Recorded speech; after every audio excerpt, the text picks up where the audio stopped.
बिस्मिल्लाहिर्रहमानिर्रहीम नहमदुहु व नुसल्ली अला रसूलिहिल करीम व अहले बैतित ताहिरीन अल मासूमीन खुसूसन अला सय्यदुल गौसिल आज़म अम्मा बाद हाज़रीने मजलिस हाज़रीने उर्स আপনাদেরকে সবাইকে আজকে গ্যালমি শরীফের অনেক অনেক মোবারকবাদ দিই। আপনাদেরকে মোবারক হোক। গ্যালমি শরীফ হুজুর গৌস পাকের বিসালের দিন, এর বিষয়ে কালকে আমি বলেছিলাম যে অনেকে প্রশ্ন করেন যে গ্যালমি শরীফ কি ওনার জন্মদিন না ওনার বিসালের দিন। এটা হচ্ছে বিসালের দিন। আবার অনেকে প্রশ্ন করেন যে আপনারা খুশি করেন কেন, ওনার তো এটা বিসালের দিন। আসলে আলিয়া আল্লাহ যখন দুনিয়া থেকে তাশরিফ নিয়ে যান তো ওনাদের আল্লাহ পাক কিছু কাজ দিয়ে পাঠান, সেগুলো করে ওনারা যখন ফিরত যান ওনাদের বিসালে হক হয়, তো সেটা ওনাদের জন্য বড় দিন হয় এবং সেই দিনটাকে ওনার মুরিদিনের জন্য অনেক বড় দিন, সেটা আপনার উরসের দিন। তো তাই আলিয়া আল্লাহের যেটা বিসালের দিন বা ফাতের দিন, সেটাতে খুশি করা যায়। হুজুর গৌস পাকের গ্যালমি শরীফ আছে, হযরত খাজা মঈনুদ্দিন চিশতির শাফি শরীফ আছে, ওনার জন্মদিন না, সেটা হচ্ছে ওনার বিসালের দিন, কিন্তু সেটা খুশি করা হয়। হুজুর গৌস পাকের সম্বন্ধে আসলে তাবারুকাত দু চার কথা বলে রুখসাত হব। এটা যে বলে তারও সাদত, যে বলে তারও নেকি হয়, কিছু যদি মানুষকে কিছু জানাতে পারে ওনার জীবনী সম্বন্ধে। আর আমাদের এখানে বিশেষ করে উর্দুতে পড়া হয় পুরো মিলাদ, তো অনেকেই বুঝতে পারে না। এবং এই যে মিলাদ আমরা পড়ি এটা অনেকদিন পুরানো, আপনার ওই সময় লেখা আছে। তো এটা উর্দু যেটা আছে এটা আরবি আমেজ উর্দু বলে, ফার্সি আমেজ উর্দু। এর মধ্যে ফার্সি এবং আরবির অনেক শব্দ ব্যবহার করা হয়েছে। এখন কিন্তু উর্দুও পাল্টে গেছে, এখন উর্দুর উপরে হিন্দির অনেক ইনফ্লুয়েন্স চলে এসছে। এখন যে উর্দু মানুষ বলে ওটা সাধারণ মানুষকে বোঝা খুব সহজ হয়, এবং যেটা আপনার কবিতা লেখা হয় কিংবা আপনার নজম লেখা হয়, এগুলোর মধ্যে হিন্দি অনেক শব্দ চলে এসছে। এটা বিশেষ করে ভারতে, তো এটা বুঝতে সুবিধা হয়। কিন্তু এই মিলাদ এটা হচ্ছে প্রাচীন যুগের লেখা, তখন ফার্সি ইনফ্লুয়েন্স অনেক বেশি ছিল, তাই প্রায় ফার্সি শব্দ আরবি শব্দের মধ্যে ব্যবহার করা হয়েছে। সাধারণ মানুষ বিশেষ করে যারা উর্দু ভাষী না কিংবা উর্দুর উপরে দক্ষতা নাই, সব জিনিস বুঝতে পারবেন না যে ভাষা পড়া হচ্ছিল। তাই তাবারুকান দু চার কথা হুজুর গৌস পাকের জীবনী সম্বন্ধে।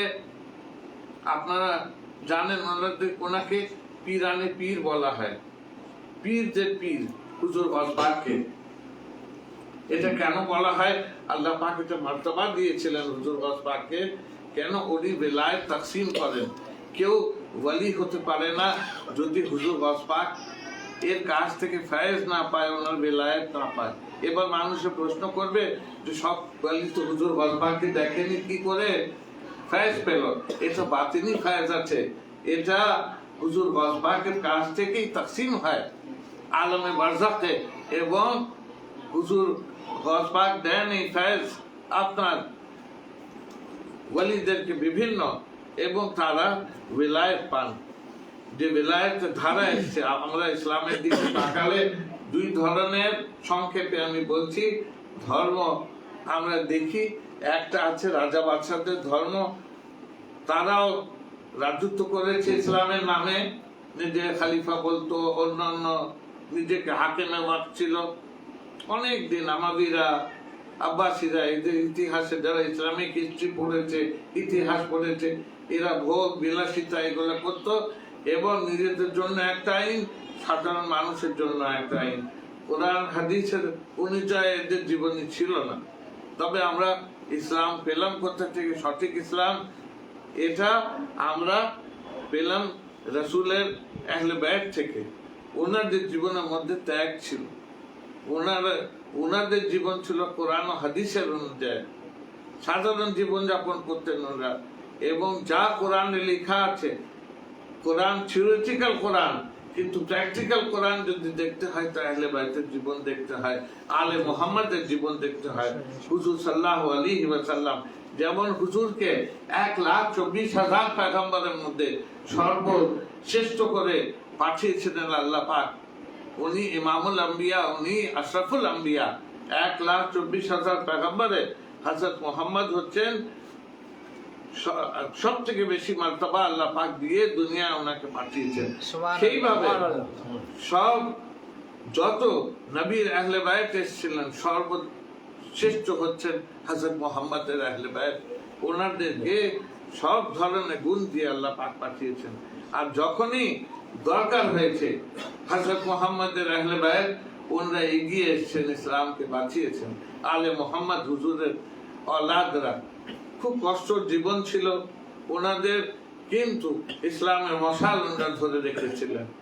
সেইভাবে হুজুর গাউস পাকের এই সময় যেখানে ইসলাম সাধারণ লোকরা গুমরাহির দিকে যাচ্ছিল, ইসলাম থেকে দূরে চলে যাচ্ছিল, এই বাদশারা আপনার আব্বাসী খলিফারা ভোগ বিলাসিতায় থাকতো। আমি এক জায়গায় পড়ছিলাম ওদের জীবনী, যে হামামে যখন গোসল করতো এই হাতেমে ওয়াক্ত, ওই সময় কি হতো আপনার 1 মণ গোলাপের পাপড়ি জড়া হতো, সেটা পানির মধ্যে দিয়ে হতো যাতে খুশবু হয়, আর ওইটা দিয়ে সে গোসল করবে। কি রকম বিলাসিতা ভাবেন। সেখানে অনেক লোক ওই আমলে লোকে খেতে পেত না, এমন আছে যে 3 বার খাবার যুক্ত না, 1 বার খেয়ে 2 বার উপোস থাকতে হতো। সেই জায়গায় হাকিমে ওয়াক্ত নিজে এইরকম বিলাসিতা করছে। কিন্তু আবার যখন আহলে বাইতের জীবন দেখি এখন একেবারে বিপরীত। মওলা আলী যখন খেলাফাতে আসলেন প্রথমে বললেন যে এইখানে লোকরা সাধারণ লোক, একেবারে গরিব লোকের মধ্যে গেলেন, যে এরা কটা তরকারি দিয়ে এরা রুটি কিংবা ভাত খায়, কিংবা গান্ডুমের রুটি অন্য কোন জিনিসের কটা তরকারি এদের থাকে। বলে হুজুর একটার বেশি এদেরকে নসিব হয় না, একটাও খুব কষ্ট সে নসিব হয়।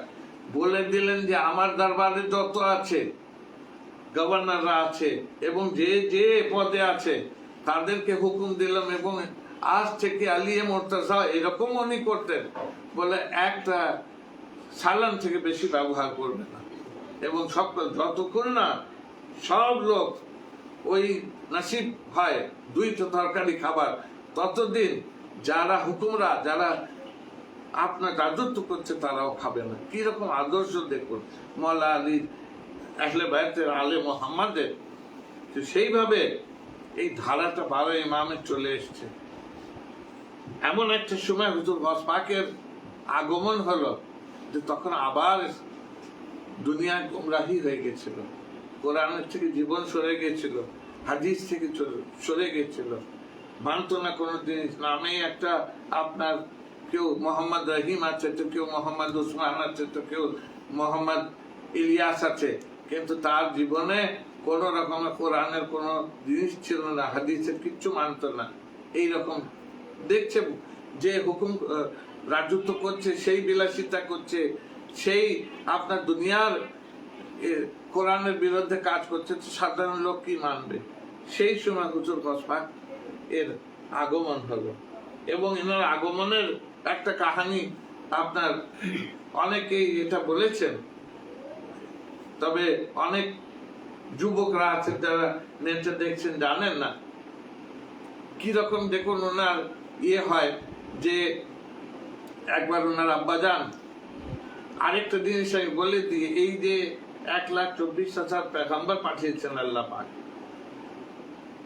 আইম্মায়ে মুতাহিন 12 ইমামকে পাঠিয়েছেন, বিভিন্ন আলিয়া আল্লাহকে পাঠিয়েছেন, ইনাদেরকে কিন্তু তাইয়াব ও তাহের বংশতে পাঠিয়েছেন, পাক সাফ বংশতে। এবং ইনাদের বিলাদত যে হয়েছে এইরকম বাড়িতে হয়েছে, কোন নবীর এরকম বাড়িতে হয়নি যেখানে কোনো ফুট হবে কারো জন্মতে। সেই এখানে ইনরা পাক ও সাফ আছেন। কোরআনে সাজরায়ে তাইয়্যিবা বলা হয়েছে, সেটা রাসূলে পাকের সাজরা এবং খানদান এবং আলে মোহাম্মদের খানদান, সেইখানে পাক সাফ আছে। কোনো জায়গায় নাজাসাত থাকে না। এবং এমন আল্লাহ পাকের একটা আপনার আছে যে এনাদেরকে পাক সাফ করে দুনিয়া পাঠালেন। হুজুরের হাদিস আছে যে কেউ যদি আপনার পবিত্র তার আপনার জন্ম না হয়, কোনো জায়গায় যদি আগে যে কিছু হয় উল্টো পুল্টো, সে কোনো সময় আলে মোহাম্মদ থেকে ভালোবাসা রাখতে পারবে না। এর জন্য একটা জিনিস আছে, আহলে বাইত তো আলে মোহাম্মদ থেকে ভালোবাসার হুজুরের হাদিস আছে, রাখবার জন্য একটাই বড় একটা ওখানে শর্ত আছে, কি যে তার যে নাসাল আছে সেটা পাক হওয়া উচিত। যে পাক পায়দাইশের হবে সে আলে মোহাম্মদ থেকে ভালোবাসা রাখতে পারবে। ইনাদের তো ছেড়ে দেন, ইনাদের যে অনুগামী হতে পারবে না যদি তার নাসাল পাক না হয়। এটা হুজুরের হাদিস আছে। যা হোক, হুজুর গস পাক এমন সময় জন্মালেন যে অন্ধকার ছিল চারিপাশে। ওনার আব্বাজান বড় বুজুর্গ হযরত সৈয়দ মুসা জঙ্গি দোস্ত, হযরত মুসা জঙ্গি দোস্ত ওনার আব্বাজান, উনি রিয়াজত ইবাদতে থাকতেন। এবার দেখুন, উনি একবার যাচ্ছেন দাজলা, যে ওখানে আপনার নদী আছে, তার পাশ থেকে যাচ্ছেন, 3 দিন খাননি। এর মধ্যে ছিলেন, পানি খেয়েছিলেন কিন্তু খাবার কিছু পাননি, মরুভূমি ছিল এরকম। 3 দিনের উনি আপনার ক্ষুধা ছিল। এর মধ্যে দেখছেন যে একটা আপেল পড়েছে, ভেসে চলে আসছে সেই নদী থেকে দাজলায়। সেই আপেলটা তুলে উনি, সেই রকম অবস্থা, মানুষের চিন্তা থাকে না। আর একটা নদীতে যদি আমরা কোনো সময় চিন্তা করবো যে মালিককে, নদীতে বসে পানির মধ্যে থেকে চলে আসছে একটা ফল, কিন্তু আর ওই রকম অবস্থা তুলে নিলেন, উনি খেয়ে নিলেন। খাবার পরে উনি চিন্তা করলেন যে এর তো মালিক কেউ আছে, কারো গাছ আছে, তার ফল আমি খেয়ে নিলাম, এটা তো না জিজ্ঞেস করে খেয়েছি। কি রকম ইবাদত রিয়াজতের মঞ্জিল দেখুন হুজুর গস পাকের আব্বাজান, যে খাবার পরে নদীতে বয়ে যাচ্ছে, সেটা কেউ চিন্তাই করবে না। খাবার পরে উনি চিন্তা করছেন যে একে উজরাত দেওয়া উচিত, জিজ্ঞেস করা উচিত, যে জাজাত দেওয়া উচিত, বলে দেওয়া উচিত যে আপনার গাছের ফল পড়েছিল আর আমি খেয়ে নিয়েছি। উনি এবার চললেন, ওই একটা ফলের জন্য চলছেন মরুভূমিতে, ওই গরমের মধ্যে, এর মধ্যে রাত্রে 2-3 দিন পরে একটা আপেলের গাছ উনি পেলেন সেখানে। তখন লাগলো যে এইখান থেকে আরো, যেমনি উনি আপেলের গাছ দেখলেন, ওনার সামনে আরেকটা আপেল সেই নদীতে পড়লো, দাজলার পানির মধ্যে। উনি বুঝে গেলেন এই আপেলের গাছ। এবার উনি তদন্ত করলেন যে মালিককে। উনি ওখানে জিজ্ঞেস করলেন, বলে একজন বুজুর্গ আছেন এখানে, আব্দুল্লাহ সোমাই, তো সোমাই উনি এর মালিক, আপেলের মালিক, এই গাছের। এবার উনি সেখানে খুঁজতে খুঁজতে, ওনার বাড়িতে অনেক দূরে ছিল, সেখানে পৌঁছালেন। এবার দেখুন, এটা রহস্য, এটা মারেফাত, কথাবার্তা হচ্ছে। যখন দেখলেন, উনি গেলেন, যে বললেন কেন এসছো? তো বললেন আমি, আপনার এই গাছটা আপনার আছে? তো বললেন যে হ্যাঁ, আমার এটা গাছ আছে এখানে, আমার এই আপেল এর গাছ আছে, আমার আপেলের গাছ আছে এখান থেকে।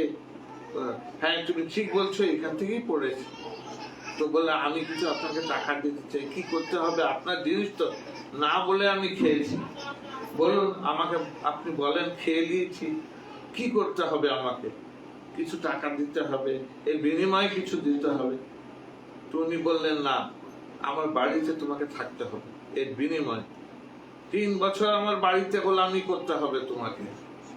তুমি বললেন যখন আমি আপেল খেয়েছি বিনা ইজাজত, আমি গোলামি করবো আপনার বাড়িতে। এবং 3 বছর যখন গোলামি হয়ে গেল, ওনার বাড়িতে থাকতেন, এ করতেন। আসলে সেটা কাজ করাবার জন্য না, হুজুর গস পাকের আব্বাজানকে উনি শিক্ষা দিচ্ছিলেন, জন্য রেখেছিলেন, অনেক বড় বুজুর্গ। সেইভাবে 3 বছর কারবার পরে এবার বললেন, হুজুর 3 বছর তো হয়ে গেল, আপেল খাবার যে সাজা তো বললেন উনি উজরত, এটা হয়ে গেল, এবার আমাকে যেতে দেন। বলে এখানে শেষ হয়নি, এবার আসল কাজ আছে। বলে কি? বলে আমার একজন মেয়ে আছে, তার সঙ্গে তোমাকে বিবাহ করতে হবে। তো বললেন, একটু চিন্তা করলেন, করে বললেন, যদি আমি খেয়েছি একটা আপেল, এর জন্য যদি আমাকে এটা করতে হয় তো আমি রাজি আছি। তো উনি বললেন, কিন্তু বাবা তুমি বিয়ে করবার আগে এটা জেনে নাও যে কার সঙ্গে বিয়ে করছো। তো উনি বললেন, কার সঙ্গে? বলে আমার যে মেয়ে আছে, চোখে দেখতে পায় না, সে আপনার অন্ধ আছে, সে তার হাত ঠিক নাই, তার পা ল্যাংড়া, তোমাকে তার সঙ্গে বিয়ে করতে হবে। উনি বললেন, আল্লাহ এ কি পরীক্ষা, 3 বছর এখানে থাকলাম, একটা আপেল খাবার, এই ধরনের আমাকে তো বিয়ে করতেই হবে, এটা আমি করেছি, আমি যখন বাধা করেছি আমাকে করতে হবে, আমি তো এরকম কোনো কাজ করিনি জীবনে, কিন্তু আজকে ইনি যখন বলছেন, অনেকক্ষণ চিন্তা করে বললেন, হুজুর আমি রাজি আছি। কেন? আপনার আপেল খেয়েছি 3 বছর আগে, সেইভাবে গোলামিও শেষ হয়নি, এটা আপনার শর্ত। তো উনি বললেন এটাই শেষ শর্ত? বললেন হ্যাঁ এইটাই। তো ওর পরে ওনার নিকাহ হলো, ওখানে 2-4 জনাকে দেখে, আরবের যেরকম ইয়ে ছিল, নিকাহ হলো, ইয়ে হয়ে গেল। হবার পরে হুজুর গস পাকের আম্মাজান কামরায় ছিলেন, ইনি যখন ভিতরে ঢুকলেন, ঢুকে বেরিয়ে চলে আসলেন। ওনার আব্বাজান হযরত মুসা জঙ্গি দোস্ত, উনি এসে বললেন ওনার শ্বশুরকে যে এইখানে আমাকে পাঠিয়ে দিয়েছিল, তো অন্য একজন মহিলা বসে আছেন, সে তো আমার স্ত্রী না। উনি বললেন কেন? বলে একটুকু যে আমি দেখলাম, গায়ের মাঝামের দিকে আমি দেখিনি, না তাকে ল্যাংড়া লাগলো পায়ের থেকে, না অন্ধ ছিল, না তার হাত কিছু। উনি হাসতে লাগলেন, না তুমি ঠিক জায়গায় গিয়েছিলে, আমি অন্ধ বলেছিলাম কেন? ওর নজর কোনো সময় গায়ের মেহরামের দিকে পড়েনি। আমার মেয়ের এত বড় হয়ে গেছে, আমার মেয়ের হাত এমন যে কোনো সময় গায়ের মেহরামের গায়ে পড়েনি, তো সেইভাবে আমি বলেছি। এবং তার আমার দহলিজের বাইরে কোনো সময় পা যায়নি, কোনো গায়ের মেহরামের কাছে যায়নি, তাই বলেছিলাম আমি তার সেরকম পা নেই। তো হুজুর গস পাকের আব্বাজানের পরীক্ষা হচ্ছে। ওর পরে হুজুর গস পাক তাশরিফ আনছে 470 হিজরিতে। বিভিন্ন আলিয়া আল্লাহরা হুজুর গস পাক যখন আসেন 470 হিজরিতে, তখন বিভিন্ন আলিয়া আল্লাহ জায়গায় জায়গায় এলান করলেন যে কেউ আসছেন এখানে পৃথিবীতে আলোকিত করতে। হুজুর গস পাক এসে প্রথম বছর উনি রোজা রাখলেন, একদিনের ছিলেন, সারাদিন মায়ের দুধ পান করেননি। কালকে আমি বিস্তারিত এক জায়গায় বলেছিলাম। দ্বিতীয় বছর চাঁদের এই জিনিসটা হলো প্রথম রমজান, ওনার জন্মদিন, উনি মায়ের দুধ পান করেননি। এবং ওখানকার দেখুন হুজুর গস পাকের ঘরানা কেমন, যে উনার ওইখানকার মুফতিরা হুজুর গস পাকের আব্বাজানের বাড়িতে চলে গেলেন, গিয়ে খবর পাঠালেন যে আব্দুল কাদের নিজের মায়ের দুধ পান করেছে কিনা। যখন ওনাদেরকে বলা হলো যে হুজুর গস পাক সেদিন পরে আর করেননি, ওনারা এলান করে দিলেন যে আজকে প্রথম রমজান। এত বিশ্বাস সেই ঘরানা ছিল হুজুর গস পাকের আব্বাজানের। আজও ইরানে মাজার আছে, সেখানে নাফে, এবং সেখানে হুজুর গস পাকের আম্মাজানের আব্বাজানের এবং বিভিন্ন ফিরকার লোক, ওখানে শিয়া সুন্নি অন্য অন্য ফিরকার লোকরা সেখানে যায় এবং সেখানে উর্স পালন হয় ইরানে হুজুর গস পাকের আম্মাজান এবং আম্মাজানের মাজারে। তো যা হোক, হুজুর গস পাকের মার্তাবা এমন যে হুজুর গস পাক একবার মানে আল্লাহ পাকের কাছে যে রিয়াজাত ইবাদত করেছেন, জঙ্গলে থেকেছেন এবং সেখানে 6-7 বছর হুজুর গস পাক যে জঙ্গলে থাকতেন, ইবাদত করতেন, রিয়াজাত করতেন, কি খেতেন কেউ জানতো না, কি খেয়েছেন এর মধ্যে। আর সাইমুদ দাহার ছিলেন হুজুর গস পাক, বেশিরভাগ ওনার জীবনীতে আছে যে সারা বছর রোজা রাখতেন কয়েকদিন ছাড়া, আর সারা সারা রাত ইবাদত করতেন। ঈশার ওয়াজু থেকে ফাজরের নামাজ পড়তেন, এরকম ইবাদতে কোনো এর মধ্যে আবার ওয়াজু করতে হতো না, কোনো সময় ঘুমাবার এরকম ছিল না হুজুর গস পাক। এত রিয়াজত ইবাদতের পরে আল্লাহ পাকি মঞ্জিলে ওসিয়ত দিয়েছেন হুজুর গস পাককে। হুজুর গস পাকের কাছে একজন আসলেন, এসে ইনার মার্তাবা 2-4 কথা বলে রুখসাত খাবো, তো ইনার কাছে আসলেন, এসে ওনার বললেন যে আপনার খিদমতে আমি থাকতে চাই কিছুদিন, আপনি ফায়েজ নিতে চাই, এরকম হুজুর আপনি আমার জন্য দোয়া করুন। তো হুজুর গস পাক বলছেন, উনি সাধারণ লোক ছিলেন, লেখাপড়া বেশি জানতেন না, কোনোভাবে নিজের সইটা করতে পারতেন আরবিতে। তো উনি ওনাকে বললেন যে তুমি এত বড় আলেম হবে, বয়স্ক লোক বলছেন এত বড় আলেম হবে যে তোমার ফাতোয়া মিশর পর্যন্ত চলবে। উনি হচ্ছেন মহিউদ্দিন আল আরবি। ওনার আজকেও নিসাবের বইয়ে যত মাদ্রাসায় ওনার বই পড়ানো হয়, মহিউদ্দিন আল আরবি।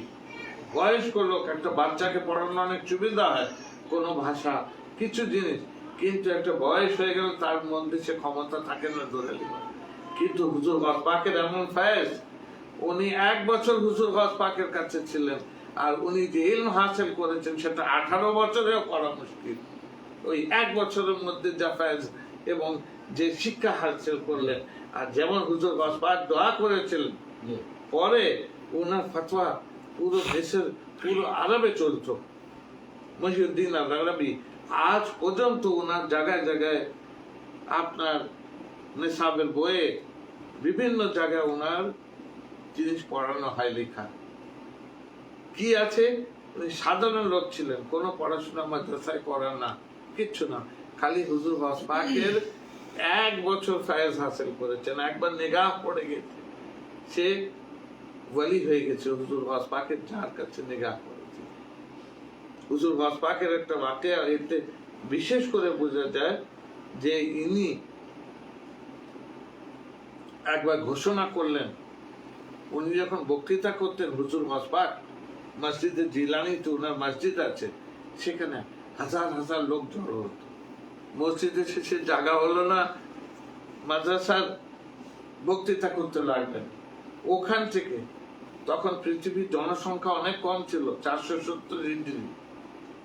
সেখানে আপনার ওর পরে ময়দানে বক্তৃতা করতে লাগলেন 70,000, এবং আলেমরা লিখেছেন বিভিন্ন বই যে ওনার সাবানে হায়াত আছে, ওনার জীবনীর মধ্যে, যে এক এক সময় 1 লাখ পর্যন্ত লোক শুনতেন ওনার বক্তৃতা। এবং হুজুর গস পাক এমন ব্যাখ্যা করতেন কোরআনের, এক একটা আয়াতের এমন ব্যাখ্যা করতেন, বড় বড় আলেমরা দূর দূর থেকে আসতেন।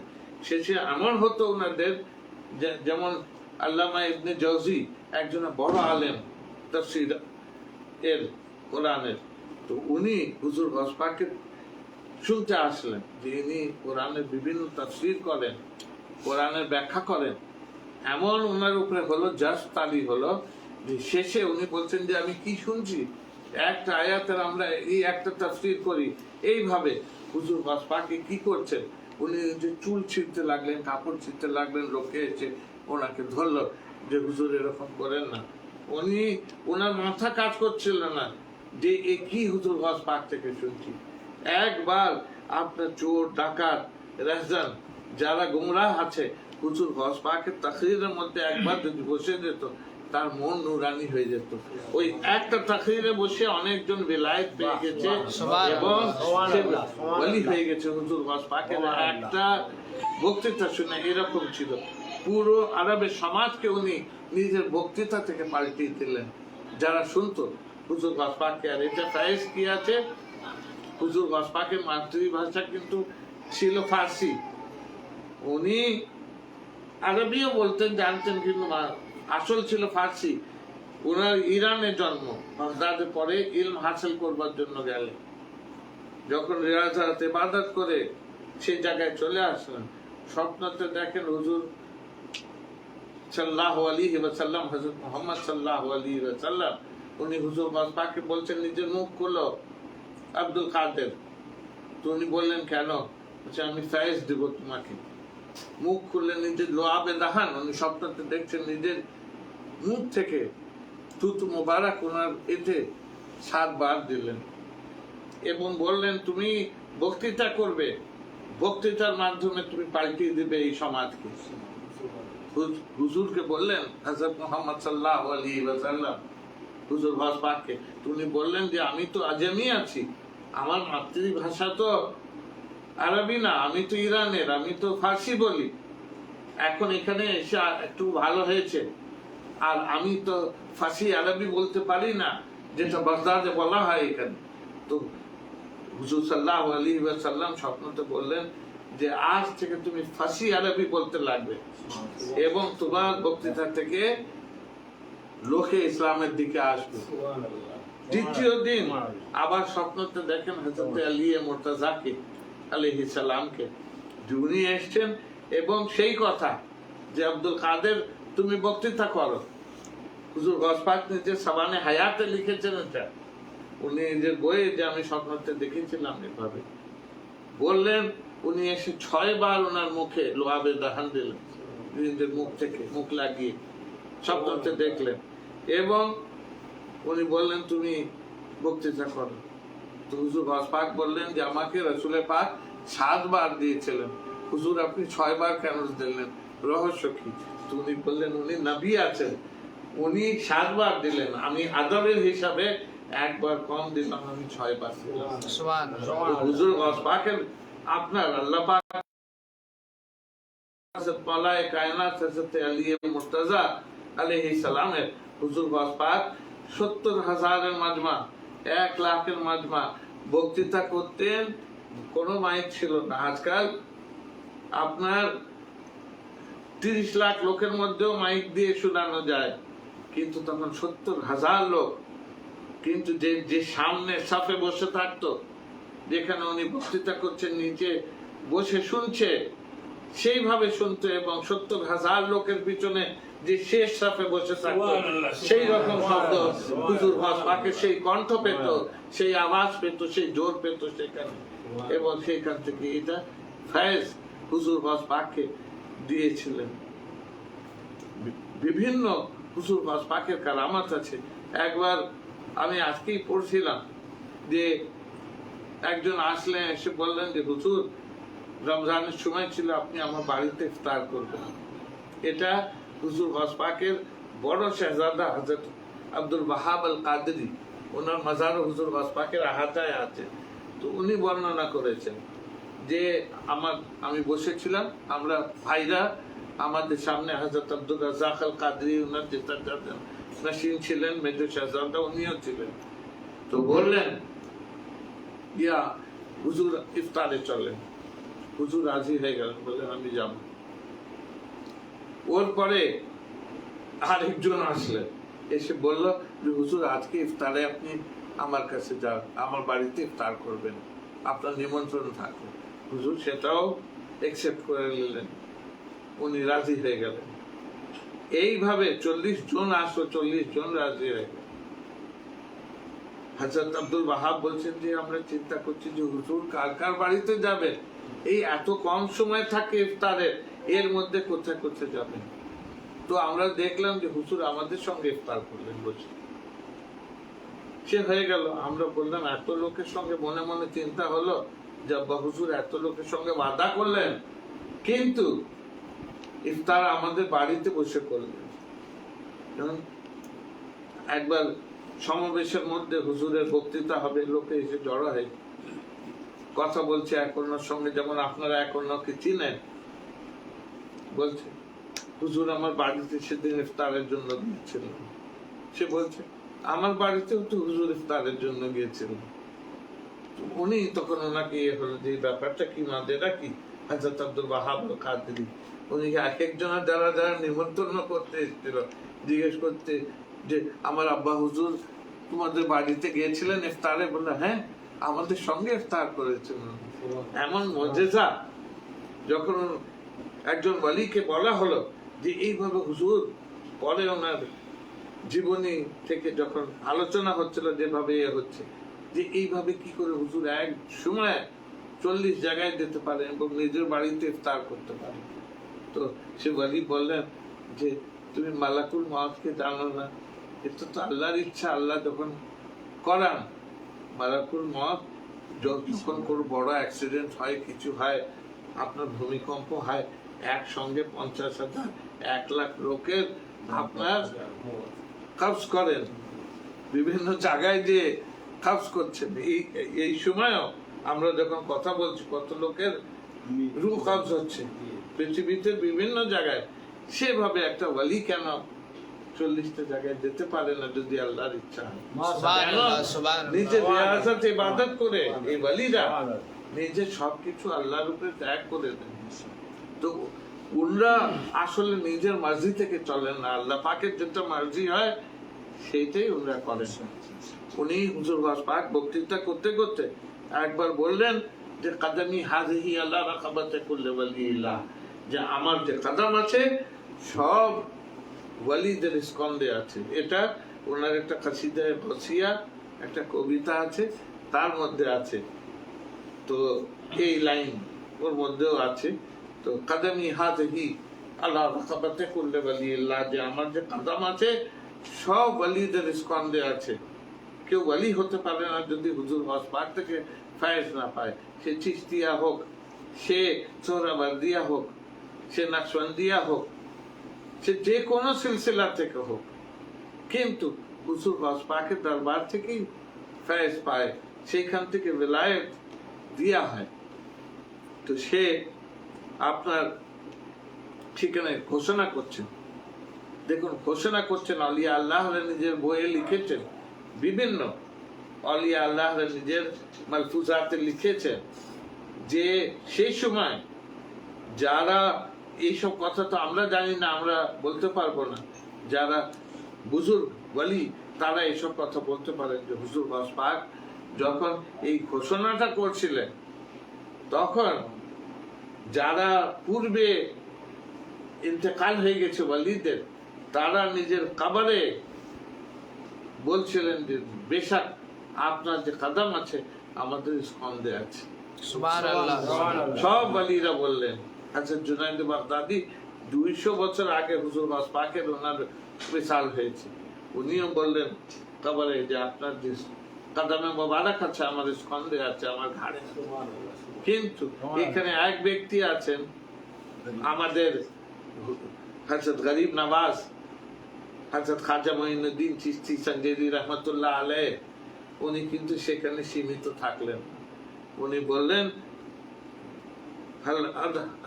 হাদাকাতে আইনি ওয়ারাসি, উনি বলছেন যে আপনার যে কদমে মোবারক আছে সেটা আমার খালি স্কন্ধে নাই, আমার ঘাড়ে নাই, আমার চোখে আছে, আমার মাথায় আছে। সুবহানাল্লাহ। এবং মুরাকাবা করতে করতে উনি একদম নিজের মাথাটাকে মাটির দিকে নিয়ে যাচ্ছিলেন। হযরত খাজা মঈনুদ্দিন চিশতির জীবনের মধ্যে আছে এটা। ওখানে অনেক লোক বসেছিলেন যারা ওনার সঙ্গে থাকতেন। খাজা বাবা জিজ্ঞেস করলেন যে হুজুর কি ব্যাপার যে আপনি এই হঠাৎ করে অন্য বিষয়ে কথা বলতে বলতে ইবাদতের মধ্যে চলে গিয়েছিলেন, এখন বলছেন যে আপনার ঘাড়ে আছে, বলছেন আমার ঘাড়ে আছে আপনার কদম, আমার চোখে আছে, আমার মাথায় আছে, কি রহস্য? উনি বললেন হযরত খাজা মঈনুদ্দিন চিশতি খোরাসানের একটা পাহাড়ে ছিলেন, খোরাসানের ইরানে, এবং হুজুর গাউস পাক ইরাকে বাগদাদে বক্তৃতা করছেন। তখন উনি মুরাকাবায় আছেন, উনি শুনতে পাচ্ছেন আউলিয়া আল্লাহ নিজের ইলমে গায়েব থেকে। উনি বলছেন, সেটা শুনে উনি সঙ্গে সঙ্গে বলছেন যে দেরি করেননি, উনি বলছেন যে আমার খালি আপনার কদম, আপনার যে কদম আছে আমার স্কন্ধে না, আমার চোখে, আমার মাথায় আছে। দেখুন এই যে উনি বললেন সব আজকে আল্লাহ বললেন যে বেশাক আমার স্কন্ধে আছে। হুজুর খাজা মঈনুদ্দিন চিশতি আরো এগিয়ে গেলেন, উনি নিজের চোখে এবং মাথায় যখন বললেন এটা হুজুর গস পাকের মাসলেহাত, যে উনি সুলতানুল হিন্দ করে দিলেন আজকে, উনি এটা হুজুর গস পাকের দেন। এবং এই যে স্বীকার করলেন উনি, এবং এই যে উনি হুজুর গস পাকের মার্তাবাকে বুঝতে পারলেন, আল্লাহ পাক উনাকে এই হিন্দুস্তানের বাদশাহ দিয়ে দিলেন, যেটা চিরকাল এখানে থাকবে। হুজুর গস পাকের মার্তাবা অনেক আছে, মানে যেটা কেউ বলি হতে পারে না যদি হুজুর গস পাক থেকে ফয়েজ না নেয়। ডাকাত এসছে হুজুর গস পাকে চুরি করতে বাড়িতে, চোখে চোখ পড়ে গেছে, হুজুর গস পাক তার মধ্যে পরিবর্তন করে দিয়েছেন। তাকে ভালো মানুষ খালি করেননি, তাকে বেলায়েত দিয়ে দিয়েছেন, বলি এবং আবদালের মধ্যে সে চলে এসছে। এরকম একটা হুজুর গস পাকের ব্যাপার ছিল। এবং হুজুর গস পাক নিজের বক্তৃতা থেকে ইসলামকে, সেই সমাজটাকে পরিবর্তন করেছিলেন। ওনাকে মহিউদ্দিন বলা হয়, যে ইসলামকে জিন্দা করেছিলেন, দ্বিতীয় জীবন দিয়েছিলেন ইসলামকে। কিভাবে? সেই লোয়া বেদাহান যে রাসূল পাক দিয়েছিলেন, হযরত মাওলায়ে কায়নাত দিয়েছিলেন নিজের মুখ থেকে, তার সাদকা, যে বক্তৃতা শুনে মানুষের এমন আশার হতো যে পরিবর্তন হয়ে যেত, পুরো আরব পরিবর্তন হলো, আবার কোরআনের দিকে আসলো, হাদিসের দিকে আসলো। হুজুর গস পাক এর মারতাবা মানে মহিউদ্দিন, এর জন্য ওনাকে বলা হয়। বিভিন্ন কারামাত আছে, এটা সম্ভব না যে এটা বয়ান করা হয়। শেষ একটা কারামাত বয়ান করে আমি রুখসাত হচ্ছি, যেটা অনেক আপনার আহলে হাদিসের আলেমরাও লিখেছেন। এটা আমি পড়ে সেদিন অবাক হয়ে গেলাম, যারা বেলায়েতের তো কায়েল না তারাও লিখেছেন যে হুজুর গস পাকের একজন ধুবি ছিল, সে মারা গেল, দফন হয়ে গেল। এবার সে জাহেল লোক, কিছুই জানে না, সে কাপড় ধুতো না। এবার মুনকির নাকির এসছে, মান দীনুকা, জিজ্ঞেস করছে মা দীনুকা, হ্যাঁ তোমার দিন কি? ও তো কিছুই জানে না, ও খালি সব জিনিসের উত্তর দিচ্ছে আমি হুজুর গস পাকের ধুবি। তোমার রাবকে, মানে রাব্বকা, আমি হুজুর গস পাক রাসূলের পাকের চেহারা দেখো খুবই চাই। জাহেল লোক জানে না, দেখি জিজ্ঞেস করছি ইনার সম্বন্ধে, তোমার কি ইমান ছিল দুনিয়ায় যখন ছিলে তুমি? কোনো উত্তর নেই। যত উত্তর বলছে যা কিছু আমাল খুলে বলছে, এই তুমি করেছো, এই করেছো, কোনো উত্তর নেই। বলে আমি হুজুর গস পাকের ধুবি, আমি হুজুর গস পাকের ধুবি। একজন মুনকির নাকির আপনার হান্টার নিয়ে এসোকে মারবার ইয়ে করছেন, আরেকজন বললেন দাঁড়াও একবার আল্লাহ পাকের কাছে জিজ্ঞেস করি, যে এ তো অদ্ভুত জিনিস, এত লোককে সওয়াল জবাব কবরে করি, কেউ এই কথা বলে না। কেউ বলে আমাকে ছেড়ে দাও, কেউ ভয় দেখায়, কেউ অন্য কিছু বলে, দেখি এর থেকে শুনেছিলাম, আমি জানতাম না। আর এর তো একই বলি, যা জিজ্ঞেস করছি বলছে আমি গস পাকের ধুবি, আমি ওনার কাপড় ধুতাম, আর এই ছাড়া কিছু জানেন। আল্লাহ পাকের যখন কাছে গেলাম, আল্লাহ পাক বললেন তুইকে মাফ করে দাও ছেলে। জিজ্ঞেস করলেন যে রামস কি আছে, তো বললেন ওই মাধ্যমে সে জাহেল লোক, তার মন পরিষ্কার, সে আসলে বলতে চাচ্ছে যে হুজুর গস পাকের দিন আমার দিন। হুজুর গস পাক যে ধর্মে চলতেন সেই ধর্মে আমি চলি, ওনার যে আদর্শ ছিল সেই আমার আদর্শ। সে জাহালাতের মধ্যে বলছে, কিন্তু তার এই যে আমি ধুবি ধুবি ধুবি করছে, সে সেই বলতে চাচ্ছে, তো ওকে জান্নাতবাসী করে দেন। হুজুর গস পাক বলেন যে আমার কেউ যদি চিন্তাও করেছে যে আমার সিলসিলা কাদেরিয়ার মধ্যে শামিল হবে, মুরিদ হবে, আমাকে পীর হিসাবে যদি একবার মনে করেছে, আমি তাকে গ্রহণ করি নিজের মুরিদ হিসেবে। তার মুসিবতের সময় আমি হাজির হবার চেষ্টা করি। সে যদি পূর্বতে আসে সেখানেও যাই তার মাদাদের জন্য, কিংবা সে যদি আপনার পশ্চিমে আছে পৃথিবীর, সেখানেও আমি তার ইমদাদ করবার চেষ্টা করি। যদি একবার তার মনে হয়েছে যে আমি হুজুর গাউস পাকের মুরিদ, তাকে মুরিদের মধ্যে শামিল করে এলেন হুজুর গাউস পাক। এমন অনেক ঘটনা আছে, বাকিয়া সামানে হায়াতে মোতাবর বইয়ে আছে যে হুজুর গাউস পাক যখন সওয়াল জবাব হচ্ছিল কবরে, হুজুর গাউস পাক তশরিফ এনেছেন নিজের মুরিদের এসে যে একে ছেড়ে দাও, এ আমার মুরিদ আছে সিলসিলায়ে কাদেরিয়া থেকে ওয়াবস্তা আছে। এমন হুজুর গাউস পাকের মর্তবা। তো আমাদেরকে আল্লাহ পাক তৌফিক দেন যে জ্ঞানী শরীফ আদা করতে পারি। যেখানে জ্ঞানী শরীফ আদা হয় সেখানে আল্লাহ পাকের রহমত নজুল হয়। আর এবং এখানে বলা হয়েছে, এই বইয়ে উর্দুতে পড়া হচ্ছিল যে প্রত্যেক মাসে একবার হুজুর গাউস পাককে মনে করা উচিত 11 তারিখে। যদি না করতে পারে মানে বছরে 11 রবিউল আখিরে কমসে কম হুজুর গাউস পাককে মনে করা উচিত। অনেক বিপদ থেকে রেহাই পায় মানুষ। বিপদ পড়লে ইয়া গাউস বললে উনি হাজত রওয়াই করেন। আল্লাহ পাক আমাদেরকে তৌফিক দেন যে আমরা এইভাবে প্রত্যেক বছর জ্ঞানী শরীফ করতে পারি এবং যতদিন আমাদের প্রাণ আছে এইভাবে আমরা করতে পারি, আমরা সৎ পথে চলতে পারি, হুজুর গাউস পাকের যে রাস্তা সেই রাস্তায় আমরা চলতে পারি এবং আমাদেরকে যাতে ওনার সাহারা কবরে পুলসেরাতে আখিরাতে আমরা পাই। আল্লাহ আমিন। এবং ওনার ছায়া আমাদের মাথায় কায়েম ও দায়েম থাকে। সুবহান রাব্বিকা রাব্বিল ইজ্জাতি আম্মা ইয়াসিফুন ওয়া সালামুন আলাল মুরসালিন ওয়ালহামদুলিল্লাহি রাব্বিল আলামিন। বাহাক লা ইলাহা ইল্লাল্লাহ মুহাম্মাদুর রাসূলুল্লাহ। ইয়া শেখ আব্দুল কাদের শাইখুল্লাহ। জি জি ভালো।